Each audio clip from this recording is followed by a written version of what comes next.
Bilang mga Kristiyano, pagkatapos natin marinig ang lahat ng mga talk ng mga naunang speaker, magmula sa pagkasalamat, pagsusuri, pagbabahagi, ay paano ngayon tayo tutugon?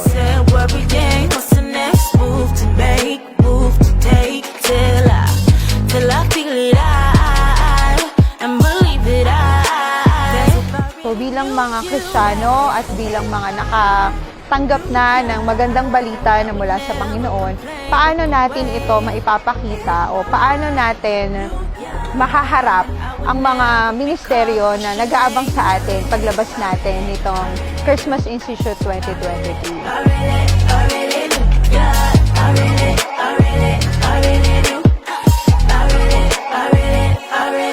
Shoutout nga pala sa mga pinakamamahal kong band.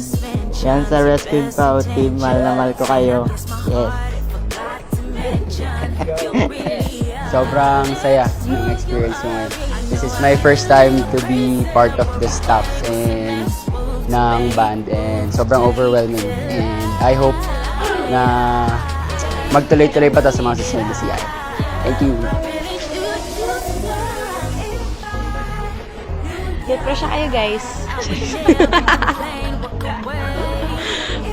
At nais kong inyong muling tandaan na tayo ay laging may panawagan ng Diyos sa atin na kailangan tayong tumugon on time upang hindi mabalam yung mga blessing na nais ng Diyos na ipagkaloob sa atin. Tandaan natin na kung paano tayo tutugon sa kanyang panawagan ay kailangan maging attentive tayo, maging available, maging humble, at maging obedient, and most importantly, maging persistent tayo upang magkaroon ng pagpapatuloy yung ating pagsunod at pagtugon sa pagtawag ng Panginoon. Hi everyone! My name is Heidi Galang. I'm from Good Sam. Ang natutunan ko po sa lecture natin, Jessica, dapat sa panahon na binibless tayo ni Lord, na binibigay yung mga gusto natin, dapat matuto tayong tumugon sa tawag niya. I will rejoice in you.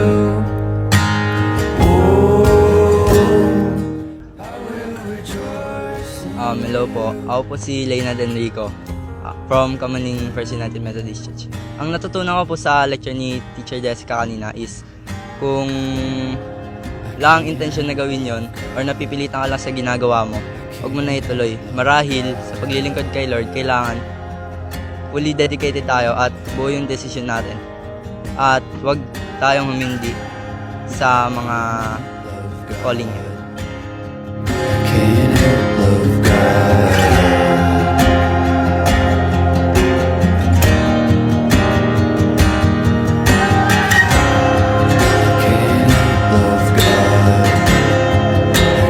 help love God.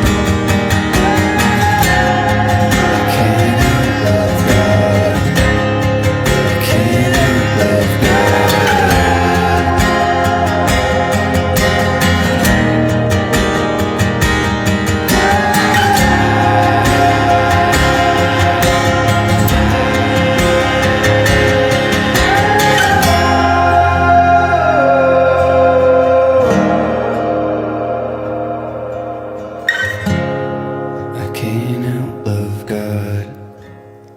I can't help love God.